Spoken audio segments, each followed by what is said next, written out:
Ateneo Navarro de Tudela, pues hace un tiempo hablamos de hacer esta charla, pues se veía conveniente después de un análisis que se hizo, pues por razones de que la actual coyuntura social y política, y sobre todo fundamentada en Cataluña, nos daba, me refiero a Cataluña en el sentido de la autofinanciación de todo este trabajo que se está realizando, esta situación nos está llevando, pues eso, a las diferentes opiniones, a las quejas que hay dentro del Estado español con relación a la nueva o la posible nueva financiación o autofinanciación del país catalán. Entonces, a través de eso sale a colación pues, lo que toda la vida hemos tenido nosotros desde un punto de vista histórico, que ha sido los convenios y los conceptos en la Comunidad Autónoma Vasca y en Nafarroa. En ese sentido, pues nos venía a colación precisamente el que, para aclarar ante la gente en general, porque la gente, yo he discutido toda mi vida en este sentido y la gente no tiene o no tenemos ni puñetera idea de por qué nosotros tenemos una especial relación con el Estado desde el punto de vista de la Hacienda, desde el punto de vista económico, de dónde viene, a dónde va, el por qué, para qué, cuánto, etcétera, etcétera. Y en ese sentido, pues, el Ateneo Navarro dijo, el Ateneo Republicano Tudelano dijo, oye, pues sería sería bueno el traer a dos personajes históricos en Navarra, históricos digo desde el punto de vista, pero bueno, a dos fenómenos de la vida política navarra. Uno es Juan Carlos Longar, que es profesor de la UNA, profesor de Economía de la UNA, y luego Pachi Zabaleta, que ha cumplido más que yo todavía. Es decir, y en ese sentido, escritor, historiador, parlamentario. Juan Carlos también fue parlamentario, antes discutíamos que lo presentamos como para presidente del gobierno de Navarra en aquel tiempo, porque éramos unos fenómenos, y nos atrevemos. Bueno, en ese sentido, creo que es fundamental el que desde esta charla o desde cualquier foro, pues expliquemos a los nuestros, expliquemos a nuestras familias y tal. Bueno, aquí dices, el Estado español y sobre todo la derecha me dice, pues estos ¿qué privilegios tienen? ¿Por qué tienen estos privilegios? Pues aquí no hay ningún privilegio. Nosotros tenemos unos derechos históricos pactados, aunque han sido mínimos, ¿verdad? Pero bueno, al fin y al cabo tenemos esos derechos y hay que defenderlos, porque al fin y al cabo, pues, no es difícil, yo creo que es dificilísimo llevar una administración como la que lleva Nafarroa o la Comunidad Autónoma Vasca desde el punto de vista que cuando viene Murcia te dice, o La Rioja, que son amigos nuestros, o hermanos, y te dicen, joder, hostias, vosotros, así cualquiera. Bueno, pues yo les diría, a ver si os podéis administrar como nosotros, con esa suficiencia, con esa responsabilidad, distribuyendo bien la riqueza, o relativamente bien, y por ahí vamos. En definitiva, os dejo en manos de dos expertos, son 20 minutos de cada intervención y luego pues media hora de debate, de participación, etc. Creo que a mí me parece que son de las charlas más importantes, ya la dimos esto hace algún tiempo, pero me parece que es de las charlas más importantes porque el saber cuáles son nuestros recursos, cuál es nuestra vida, cuáles son nuestros derechos es increíblemente importante. Y eso hay que trasladarlo a nuestras familias, como decía, a nuestras sociedades, a nuestras peñas, a nuestros, a nuestros sectores, para que sepan que aquí no tenemos ninguna clase de privilegio, tenemos unos derechos históricos pactados mínimos, pero en ese sentido, derechos. Eskerrik asko. Eskerrik asko zuri. Buenas noches. Se solía decir antes en los pueblos, en algunos pueblos por lo menos, que el auzolán era importante por muchas razones, pero una era porque ayudaba a conocer el comunal. Al fin y al cabo, el comunal es un derecho de aprovechamiento de los vecinos y vecinas, pero consiste y está constituido, bueno, pues por tierras de cultivo, por pastizales, por bosques en los que se produce leña. Eso hay que conocer, y hay que conocer los caminos, hay que conocer sus límites y todo eso. Y para conocer eso, el mejor, y para conocer y conociéndolo defender eso, el mejor medio era precisamente el auzolán. Lo mismo pasa con el concierto y con el convenio. Les llamamos concierto a los de la Comunidad Autónoma Vasca, al de la Comunidad Autónoma Vasca le llamamos convenio al de Navarra, pero son dos instituciones paralelas. Son dos instituciones que tienen orígenes, han tenido historias diferentes, pero tienen orígenes y tienen, digámoslo así, fundamentaciones similares. Aunque, como digo, han tenido historias diferentes. Incluso en los últimos años, por ejemplo, el franquismo privó de los conciertos a Guipúzcoa y Vizcaya en un famoso decreto que ya habréis oído hablar, en el que les llamaba provincias traidoras. Esa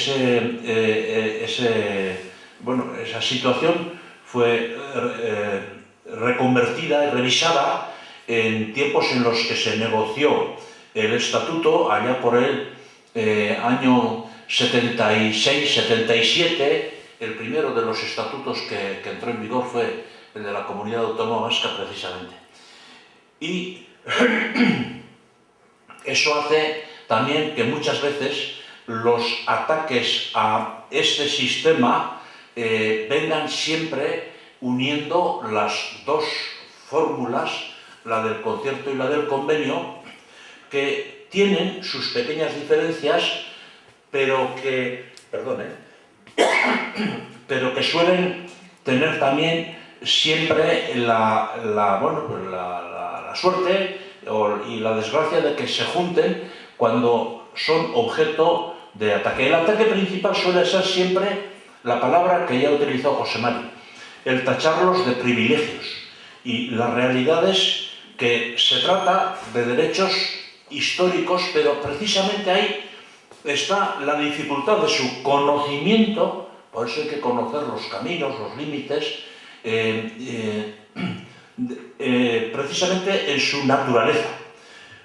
Los conciertos y los convenios, como todos los derechos históricos, son preconstitucionales, son anteriores a la Constitución, pero precisamente hay que defenderlos, jurídicamente hablando, porque aquí lo preconstitucional es solo una referencia teórica.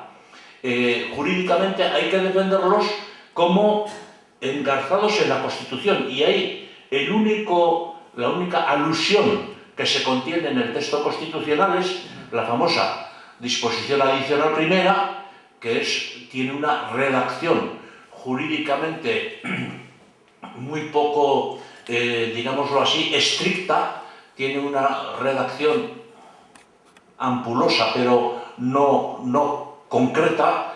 La Constitución ampara los derechos históricos de los territorios forales. ¿Qué es territorio foral? No está definido. Hombre, aquí en la entrada de Navarra siempre se pone territorio foral. ¿Qué es derecho histórico? Hombre, se considera aquel que tiene su origen y su naturaleza en partir de derechos anteriores a la Constitución, pero en la medida en que están recogidos en la Constitución, solo así son contemplados por el que es el árbitro en esta materia, que es al fin y al cabo un tribunal político, el Tribunal Constitucional, y además de parte. Navarra ha tenido muchísimos pleitos. Hubo épocas en nuestros tiempos, en los que había 20 pleitos puestos con respecto a las leyes de Navarra, la mayoría interpuestos por el presidente del gobierno del Estado, fuese del PP o fuese del PSOE. En algunos casos eran pleitos también, recursos ante el Tribunal Constitucional interpuestos por Navarra, si se consideraba que se habían invadido competencias propias de Navarra. Quedaron se perdieron algunos derechos. Os diré uno muy curioso, con el nombre muy curioso también, el de los bienes mostrencos. ¿Qué son los bienes mostrencos? Son aquellos bienes que quedan en una herencia sin herederos. El heredero primero son los hijos, el segundo, pues en Navarra son los hermanos, en otros sitios son los miembros del matrimonio, luego vienen los primos, luego vienen los sobrinos y luego el Estado. Y eso antes era Navarra y ahora es el Estado porque se pasó el plazo de recurrir la ley y luego no se negoció como era debido. Bueno, pues ese tipo de cosas. Pero, ¿por qué interesa conocer este tema? Y este tema interesa conocer pues porque es un tema de actualidad.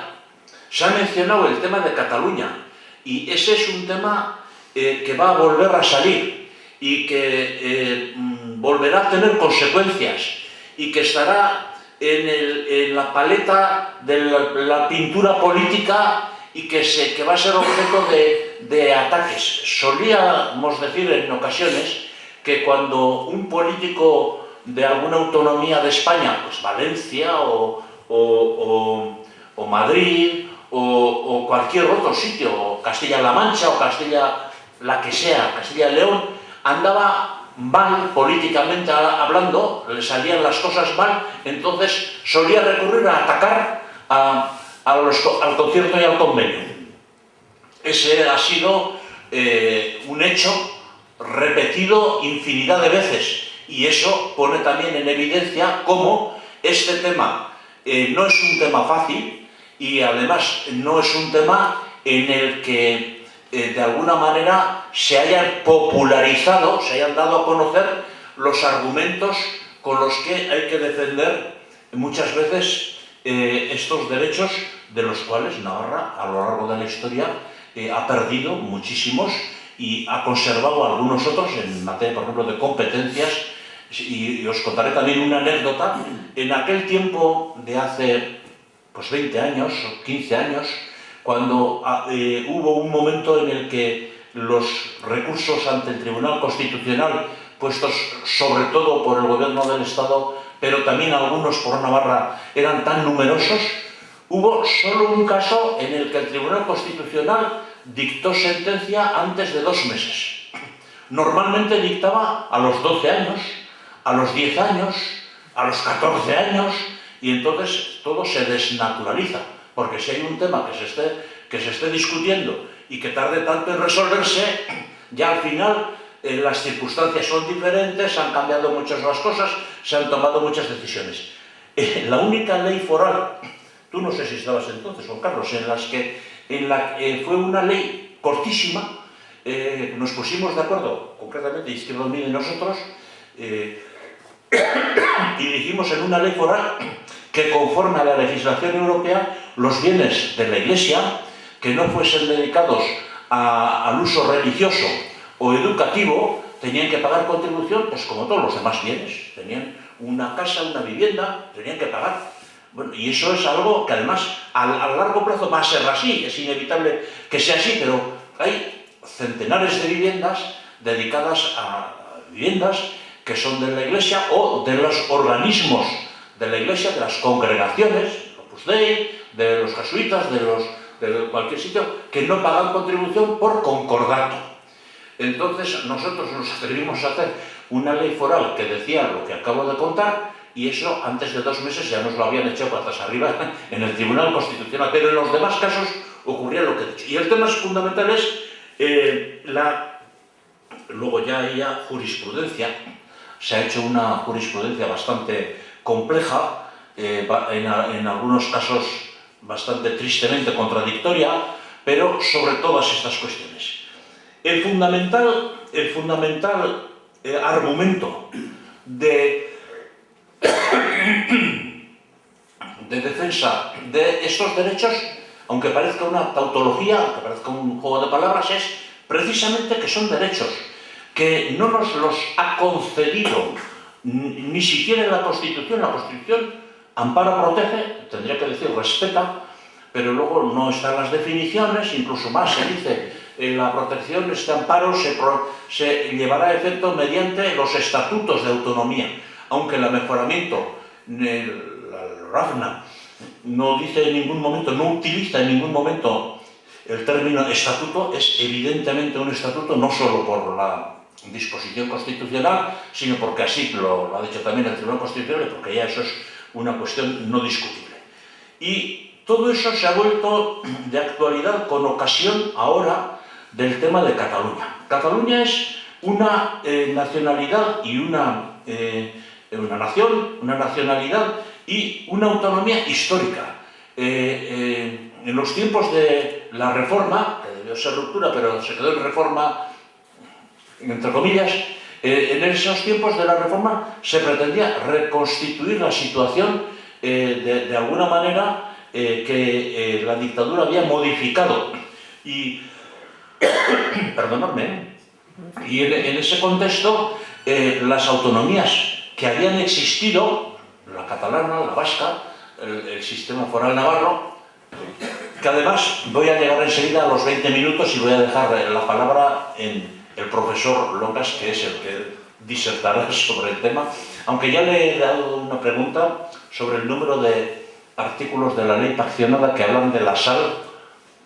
Hemos hecho un comentario antes de empezar esto. Es muy importante el tema de Cataluña, porque además se da la circunstancia de que, circunstancia histórica, de que en tiempos de la primera reforma del presidente Augusto Suárez se ofreció un sistema similar al convenio y concierto a Cataluña, y fue Cataluña, gran error de Pujol y compañía, en la que no quiso aceptar, considerando que la recaudación de impuestos, además lo dijeron expresamente, no era un tema popular, no era un tema que de alguna manera fuese agradable, y no lo sería, pero era una cuestión de derecho, y era una cuestión que había que adoptar y aceptar, como ocurre con otras competencias, por ejemplo, la competencia en materia penitenciaria, que tampoco son de lucimiento, pero son temas que políticamente la responsabilidad nos obliga a tener que aceptar y a pretender tenerlas. En Navarra, en eso tenemos también mucho que hablar. En resumen, el concierto y el convenio consisten en que la capacidad recaudatoria y normativa, con muchos límites, la ostentan estas autonomías, y que esa capacidad recaudatoria tiene luego una contraprestación, que es lo que en la Comunidad Autónoma Vasca en el concierto se llama el cupo, y lo que en Navarra se llama ahora la aportación, que también se llamó cupo en su tiempo, y que está en el orden de 650, 700 millones, en este caso en Navarra, al año, con los cuales se pagan aquellas competencias o aquellos quehaceres políticos que en Navarra no tiene transferidos. La monarquía, el ejército, mil cosas más. También hay transferencias no realizadas, lo cual constituye, después de 40 años de vigencia de los estatutos, 45 años en el caso del Estatuto Vasco, un escándalo que debiera de ser además motivo no solo de crítica al Estado, que también, fundamentalmente también, pero también de autocrítica, porque demuestra que las leyes orgánicas, que son tanto el mejoramiento como el Estatuto de la Comunidad Autónoma Vasca, no han tenido los resortes jurídicos necesarios para poder obligar con fuerza jurídica a esas transferencias que no han querido efectuar el Estado, y que cuando se han hecho en contraprestación de actuaciones políticas. En cualquier caso, ese es un tema de los que queda sobre la mesa. Y finalmente me voy a referir también a otra cuestión de actualidad. Una cuestión de actualidad es, sin duda ninguna, Cataluña y lo que eso puede traer. Y otra cuestión de actualidad es lo que estos días se ha vuelto a poner sobre la mesa en un acuerdo entre PSOE y PNV, que es el de la posibilidad de participación política, no solo presencia digámoslo así, para entendimiento, de participación en el ECOFIN. El acuerdo no solo se refiere al ECOFIN, que es el sistema de armonización,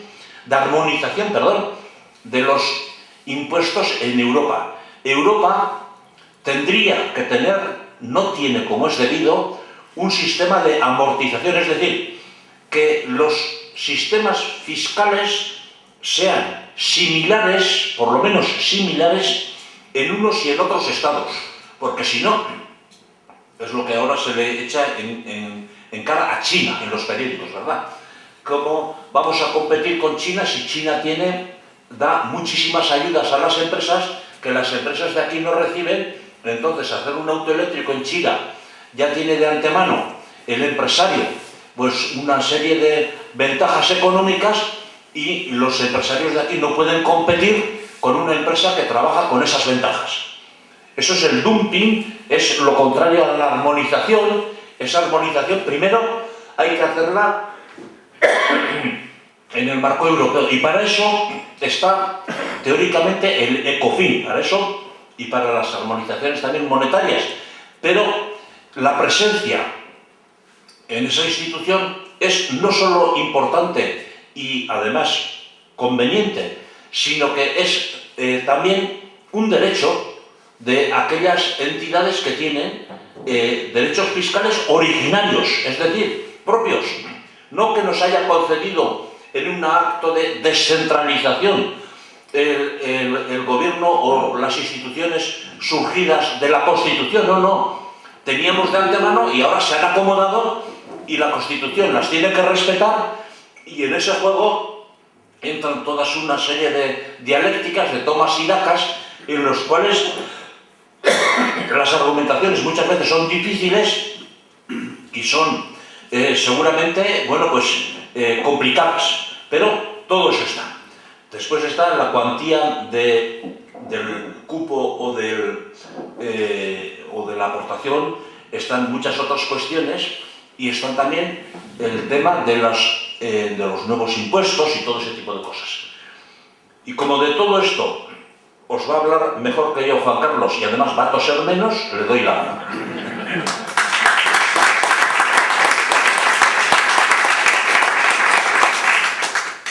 Bueno, mila esker, Gabón, buenas noches. Bien, a mí me toca hablar de economía. Alguien la definió como la ciencia triste, pero ¿qué le vamos a hacer? Cada uno tiene sus perversiones, la cabra tira al monte y es lo que me toca. Yo voy a hablar, bueno, el tema del privilegio está ahí. No es un privilegio en sentido económico, al margen de que no lo es en el sentido jurídico. Lo que pasa es que es muy fácil y de todas formas sí que al hilo de lo que ha pasado con la gestión que ha hecho el gobierno valenciano de la DANA y de sus efectos, no de la DANA es ingestionable, pero sus efectos sí, pues ahí se ve la cuestión de la capacidad de gestión. A cuenta de eso se da por sentado que el Estado va a administrar mejor y en consecuencia se pide centralizar, que sea el Estado quien intervenga en esas situaciones.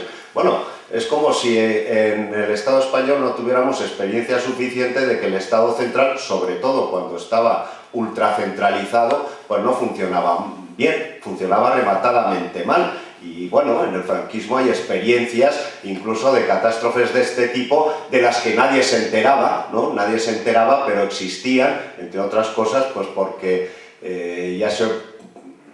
ya procuraban ocultarlo, dada la ineficacia y la incapacidad y la negligencia de un Estado centralizado. Lo que pasa es que el Partido Popular nunca se ha creído el Estado de las autonomías y eso le sirve para colocar gente y hacer el paripé, pero no, en ningún momento yo creo que se plantean gestionar, ¿no? Y la diferencia con el sistema de concierto, de convenios esa.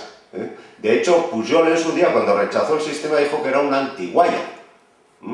Sin embargo, por experiencia, en Navarra y en aquel momento en Álava, en Guipúzcoa y Vizcaya les pillaba más lejos, pero sabían que el secreto del asunto no está en gastar, está en recaudar, porque eso te da una capacidad precisamente mayor para decidir sobre el gasto.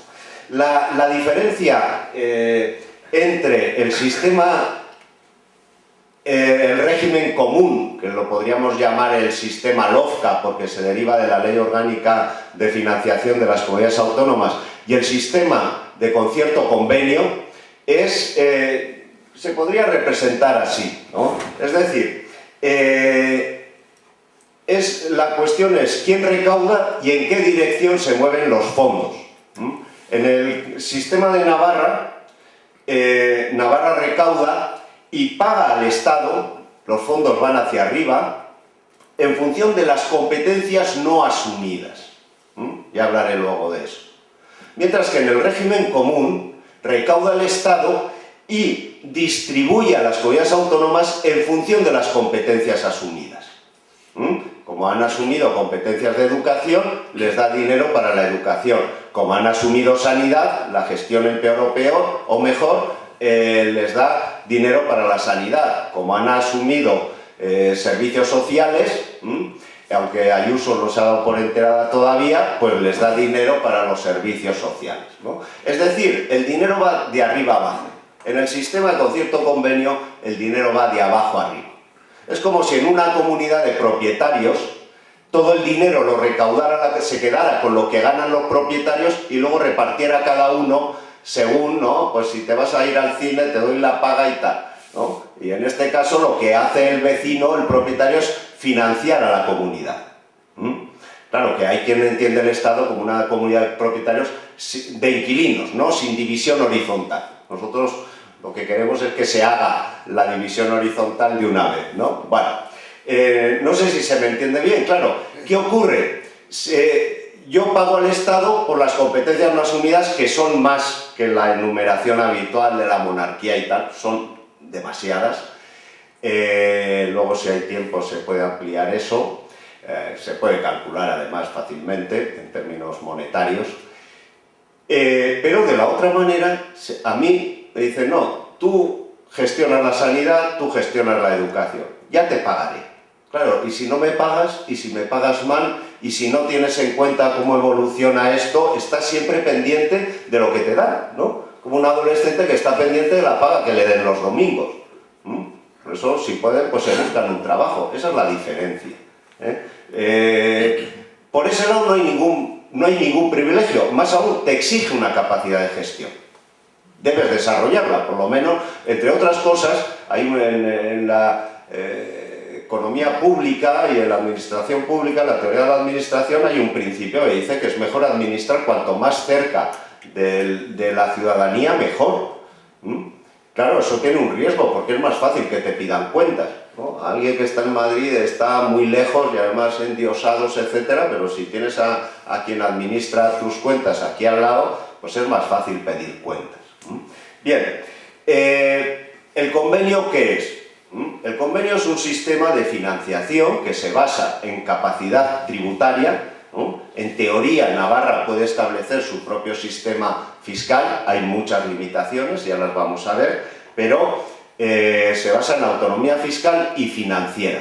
Tú tienes los recursos financieros y luego aportas a las cargas generales del Estado por aquellas competencias que no has asumido. Esto en términos financieros genera dos tipos de flujos. Uno es la aportación, que es necesariamente negativa para Navarra, que es un flujo hacia el Estado que siempre va a existir mientras dure el sistema, y una serie de ajustes por impuestos directos o indirectos que no tienen nada que ver, aunque también son atacados como privilegios, porque tienen que ver con pura lógica económica y además los cálculos son muy claros, ¿no? Es curioso cuando en Ciudadanos hablaban del cuponazo, que además no tienen ni idea, ¿no? El cuponazo es un premio de la lotería y el cupo es algo que tienes que pagar. Ya, si empiezas a confundir los términos es que no sabes por dónde andas. Pero es curioso que lo criticaba, pero en el gobierno de Uxue Barkos, Mikel Aramburu negoció una actualización del convenio con mucho retraso, porque el Estado no terminaba de... y era ministro Montoro. Y todos los gobiernos, hayan sido del PSOE o del PP, han bendecido eso. Cuando la información la maneja Madrid, también hablaré de eso. Pues tanto privilegio no será, cuando lo están bendiciendo. Y además sin problemas, ya digo, alguien como Montoro, que tenía unas ideas económicas muy peculiares y no era nada federalista ni autonomista, mucho menos foralista, pues resulta que bendecía actualizaciones del convenio y del concierto.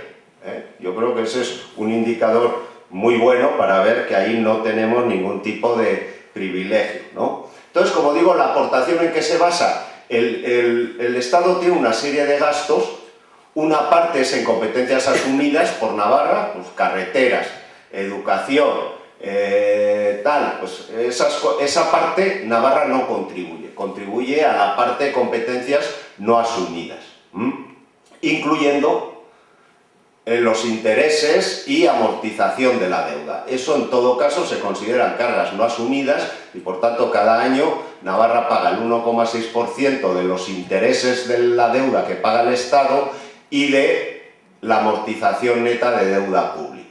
Con lo cual, de paso, como parte de la financiación de las comunidades autónomas, el Fondo de Liquidez Autonómico se financia con deuda pública del Estado,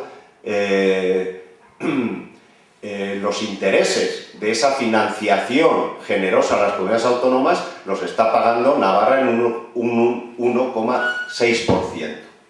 Porque el índice de imputación, el porcentaje que paga Navarra es el 1,6%. ¿Cómo se estima esto? Pues el convenio dice que eso debe ser proporcional a la renta de Navarra. Eso se calculó. Hay posibilidades, se podía haber calculado en función de la población, porque hay gasto público que depende de la población. Otra alternativa es la renta, el PIB per cápita. Al final se optó por una solución intermedia que está más cerca del PIB per cápita que de la población, y de ahí salió este 1,6%. ¿Qué significa? Que Navarra está aportando por encima de lo que teóricamente le correspondería, en función de su nivel de renta, está aportando. Por tanto, ahí se ve que no hay privilegio, hay un principio de solidaridad con otras comunidades autónomas, porque está aportando más de lo que le tocaría, ¿no? De lo que le tocaría en un reparto, digamos, a partes iguales, tanto por habitante. Pues Navarra tendría que aportar el 1,3% y aporta el 1,6%. Del PIB. Entonces, claro, este gráfico lo recoge porque la aportación se negocia cada 5 años y luego anualmente se actualiza según unos indicadores. Claro, el círculo rojo grande son los años en los que se actualiza la aportación y los pequeños son las actualizaciones anuales. Fijaos que es muy errático. Por ejemplo, pues a principios de los 2000 creció mucho, luego cayó de golpe. Luego se mantuvo más o menos estable, ahora está subiendo mucho. En la actualización de 2022 estaba cerca de los 800 millones de euros. Que es por donde se está calculando en este momento que va a tocar pagar en 2023, 2024. ¿Por qué pasa eso? Porque hay algunos elementos que hacen que el sistema no sea tan simétrico ni tan bilateral como se suele decir. Para empezar, la actualización que se hace cada 5 años se calcula, como digo, según el gasto del Estado en competencias no asumidas. ¿Quién tiene esa información? Navarra no. Navarra no. Es el Estado el que pone la información encima de la mesa. Eso no es simetría, porque Navarra no tiene manera de decir, no, esos datos no son correctos. Porque hay muchas partidas presupuestarias que igual una parte va a competencias no asumidas y otra parte va a competencias asumidas. Eso el Estado lo sabe. Navarra no tiene capacidad para entrar en cada una de las cuentas del Estado porque no le dan la información. Eso en cuanto al cálculo de la anualización, de las actualizaciones quinquenales. Pero es que luego la la actualización que se hace cada año depende solo de cómo evolucionen los ingresos del Estado. Por ejemplo, a principios de los 2000 la economía iba como un tiro, el boom de la construcción, los ingresos del Estado estaban aumentando a toda velocidad. La construcción alimentó un aumento espectacular de los ingresos por IVA. En Navarra la construcción no tuvo ese empuje, con lo cual los ingresos por IVA de Navarra no aumentaron igual. Pero esas actualizaciones, todo esto de aquí, dependía de eso. Luego cayó. ¿Por qué cayó? Aquí vino la crisis de 2008. El primer impacto de la crisis de 2008, al hundirse la construcción, fue que los ingresos del Estado que obtenía de la construcción se desmoronaron. Como consecuencia, a Navarra le vino bien. Los ingresos de Navarra también estaban cayendo, pero la aportación cayó. ¿Y aquí qué ha pasado? Que con la inflación, la historia de la inflación actúa como un impuesto porque hace crecer los ingresos públicos, pues está pasando lo mismo. Como los ingresos del Estado están creciendo mucho, la aportación sube. Claro, puedes decir, bueno, pues y los tuyos también están aumentando, pero es que no importa lo que pase con los tuyos. Por eso se habla de riesgo unilateral. Si, por ejemplo, en 2021 los ingresos de Navarra hubieran caído, la aportación habría aumentado igual. El riesgo corre solo por cuenta de Navarra. El Estado no tiene nada que perder, porque además son cantidades muy pequeñas en relación con el ingreso del Estado. Por tanto, en relación con la aportación, primero la base depende de información del Estado y la actualización depende de los ingresos del Estado, ¿no? Es un primer elemento que habría que tener en cuenta. El propio ámbito competencial, las competencias asumidas o no asumidas, depende del Estado. Pachi ya ha hablado de las competencias que teóricamente tiene Navarra y que el Estado se niega a transferir. Y el último ejemplo ha sido el de tráfico, después de que hace unos años el Tribunal Supremo dijera que era una competencia propia de Navarra. Hace unos meses, en un cambio rocambolesco de postura, el Supremo dijo que no. ¿Qué es eso de que no? Y ha habido que modificar la ley para poder que efectivamente la competencia de tráfico vuelva, porque no es que venga, sino que vuelva a Navarra. Eso lo decide el Estado y eso tiene impacto en la aportación, ¿no? En los flujos financieros con el Estado. Es decir, el cálculo de la aportación queda fuera del ámbito de decisión propio. Luego están los ajustes por impuestos directos e indirectos, ¿no? Impuestos directos, por ejemplo, pues los funcionarios del Estado en Navarra, sus retenciones se las queda la Hacienda del Estado. Pero la declaración la hacen a la Hacienda de Navarra, que tiene que tomar esas retenciones como si las hubiera recibido, ¿no? Bueno, pues el ajuste por impuestos directos se refiere a eso, ¿no? Lo mismo que la deuda pública del Estado, los intereses que paga. Por ejemplo, si yo compro letras del Tesoro, me van a pagar los intereses, entonces el Estado se queda la retención. Pero yo voy a tributar a la Hacienda de Navarra y le voy a decir, oye, que me han retenido esto por los intereses de la deuda, ¿no? Pues eso no tiene mucha lógica, ese es el ajuste por impuestos directos. Y por impuestos indirectos, la lógica económica, por eso esto se basa en cálculos más o menos rigurosos, no es ningún regalo, ¿quién paga el IVA? ¿Quién paga el IVA? El consumidor. El consumidor final. ¿Pero quién lo declara a Hacienda? Las empresas.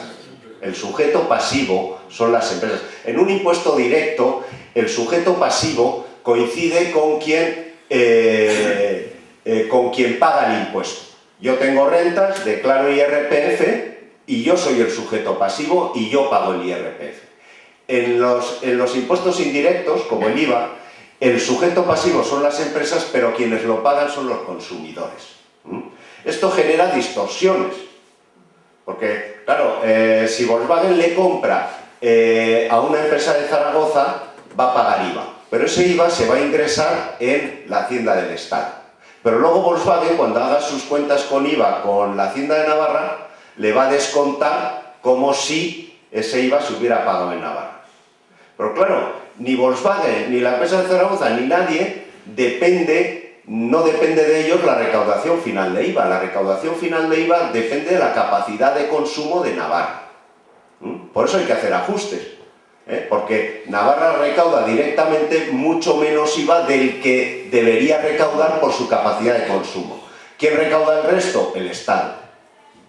Lo mismo que en otros impuestos, en el de la cerveza, como Navarra tiene la cerveza, el impuesto se recauda en origen, Navarra tiene mucha capacidad de recaudación y entonces pues tiene que pagar al Estado, porque la capacidad de consumo de cerveza de Navarra todavía no llega a lo que recauda en origen, ¿no? Entonces hay que hacer ajustes, la mayoría son favorables para Navarra. El caso del IVA, la idea es esta, ¿no? El consumo real se compara con la recaudación de Navarra. Si lo que correspondería por el consumo real es diferente a lo que se recauda, hay que hacer ajustes. Si la diferencia es positiva, el ajuste es a favor de Navarra, y si no, es a favor del Estado. Bien, de hecho, fijaos que el IVA, por ejemplo, en el año 2023, la recaudación directa de Navarra fueron 560 millones de euros y recibió por ajustes del Estado 1.111 millones. Y estos son cuentas que hace el Estado, y fija los coeficientes y todo de acuerdo. O sea que no es que Navarra se saque las cifras del bolsillo, se las invente y diga ahora me tenéis que dar esto. No, esto se acuerda con cifras que en su mayor parte controla el Estado. O sea que el privilegio el Estado no te lo va a dar por tu cara bonita. Sí que históricamente Navarra venía recaudando el 80% de forma directa de los ingresos totales por IVA, y le venía por ajustes el 20% hasta que vino aquella historia de Volkswagen y entonces cambió. Pero es que no tenía sentido que la recaudación de Navarra variara porque Volkswagen cambiara la comercialización de sus coches, el sistema de comercialización, porque la recaudación depende del consumo final en Navarra. No tenía sentido. Claro, esa menor recaudación como consecuencia de que Volkswagen empezó a exportar directamente desde Navarra se tenía que traducir en un aumento de los ajustes, y eso el Estado lo entendió enseguida y lo admitió. Por tanto, en el caso de la imposición indirecta y los ajustes, Navarra no tiene ninguna capacidad regulatoria en impuestos indirectos. En impuestos directos sí, en impuestos indirectos no tiene ninguna. Ni siquiera puede cambiar el contenido de los formularios, ni eso. Lo único que puede cambiar es el membrete. No tiene capacidad ni siquiera en términos reglamentarios, en impuestos indirectos. Por ejemplo, es que se dan casos curiosos. Si el Estado decide dejar el IVA del aceite en no sé qué cuantía, Navarra tiene que aprobarlo porque es competencia suya, pero no le queda más remedio que aprobarlo. No le queda otra. No hay ninguna capacidad, y hay que tener en cuenta que la imposición indirecta pues es mayor que la imposición de los ingresos por impuestos indirectos, ya son mayores que los ingresos por impuestos directos. O sea que hay una parte sustancial de la recaudación sobre la que no hay capacidad recaudatoria, y luego hay un segundo factor de vulnerabilidad, porque en la medida en que dependes de que el Estado te transfiera unas cantidades tan grandes, lo que decía antes del régimen común, eso te da cierta vulnerabilidad, ¿no? Porque si el Estado empieza a retrasar pagos, a jugar con esas cosas, pues puede hacer mucho daño a la Hacienda de Navarra, porque la Hacienda de Navarra sí que depende mucho de esos flujos, ¿no? Y si no, debería endeudarse para las necesidades de tesorería y todas estas cosas. Es una hacienda pequeña, le complicaría mucho las cosas. Y el tercer aspecto en el que querría incidir es la cuestión de la potestad. He hablado de la aportación, de los ajustes y de la capacidad regulatoria en impuestos, sobre todo en impuestos indirectos, y el tercer aspecto es esa potestad tributaria que en teoría tiene Navarra para mantener, establecer y regular un régimen tributario propio, ¿no? Eso tiene una ventaja porque en teoría te da la posibilidad de establecer otros tributos. Eso no está nada claro. y la posibilidad de cambiar, porque muchas veces los tribunales cuando dicen Navarra tiene obligación de mantener una presión fiscal equivalente a la del Estado. Pero claro, ¿qué es presión fiscal? La presión fiscal es un concepto amplio, tú la puedes conseguir con muchas composiciones impositivas, con muchas combinaciones de impuestos. El Estado y los tribunales tienden a interpretar prácticamente que la presión fiscal tiene que ser la misma impuesto a impuesto. Claro, eso ata mucho a las posibilidades de innovación tributaria y de juego de Navarra con el sistema tributario. Y luego, claro, está el tema del ECOFIN. El ECOFIN es el Consejo Europeo de Ministros de Economía y Finanzas. Ahí se toman decisiones que afectan a la capacidad de Navarra, porque Navarra, junto con las diputaciones forales de la Comunidad Autónoma Vasca, son espacios fiscales propios, así como Canarias es un espacio fiscal propio, pero las modificaciones del régimen fiscal de Canarias las decide el gobierno del Estado y se publican en el BOE, las de Navarra y la Comunidad Autónoma Vasca no. Entonces se toman decisiones. Pachi ha hablado del tema de la armonización es fundamental en el impuesto sobre sociedades. No sé, ni siquiera un Estado de la Unión Europea puede tomar decisiones por su cuenta en materia de impuestos sobre sociedades. Navarra debe estar ahí para que se oigan sus intereses como cualquier otra hacienda, que también está Malta, que tiene 300.000 habitantes, y ahí está, pues, Navarra tiene capacidad fiscal propia, es un espacio fiscal, debería estar ahí, ¿no? Pero esto tiene límites. A veces cuando se dice hay que modificar los impuestos, hay que hacer esto, bueno, tenemos muchos límites. Y hay que ser conscientes de los límites, porque si no, pues nos dedicaremos a desbarrar, ¿no? ¿Qué límites son estos? Bueno, hay límites internos, los que marca el propio convenio, ¿no? El convenio establece unos límites, unos puntos de conexión, cómo se van a armonizar los distintos impuestos. Esto es una cuestión compleja, pero marca un límite.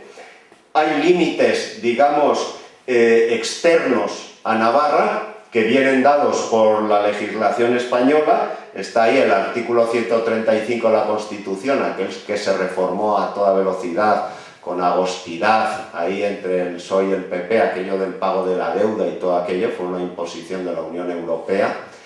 De ahí se deriva eso que pone LOEPSF, que es un espanto, es la Ley Orgánica de Estabilidad Presupuestaria y Sostenibilidad Financiera, que es, por ejemplo, la que establece los límites de déficit, regla de gasto y todas estas cosas, que en este momento, si hay tiempo y queréis, luego lo puedo comentar, pero en este momento es un auténtico dogal para Navarra, por la manera en que se fija, y luego está la LOFCA, la Ley Orgánica de Financiación de las Comunidades Autónomas.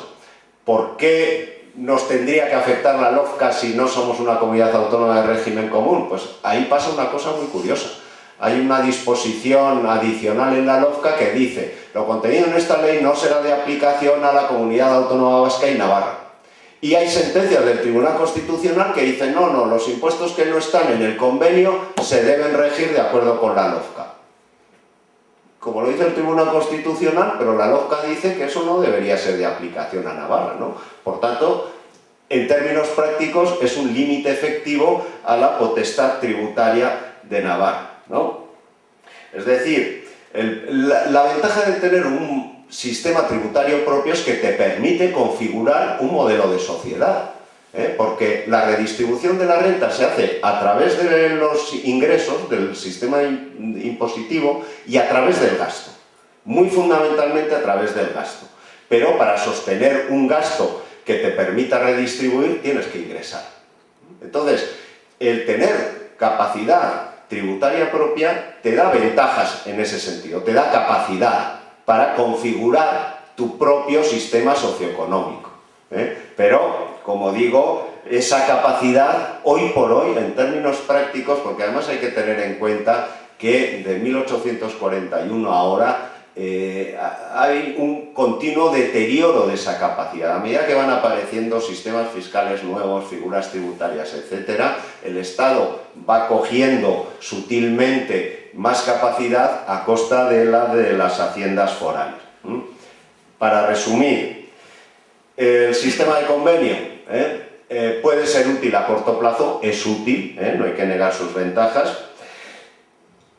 Es una pieza clave del autogobierno en las condiciones actuales, aunque cada vez se parece más a una carta otorgada, funciona porque el Estado pues, se queda aquí y no va más allá, pero la capacidad de hacer valer tus derechos históricos también es cada vez más débil.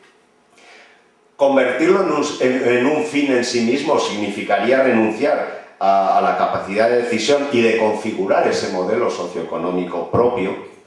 Como decía el gato de César, de Alicia, ¿no? Decía, cuando le decía a Alicia, pues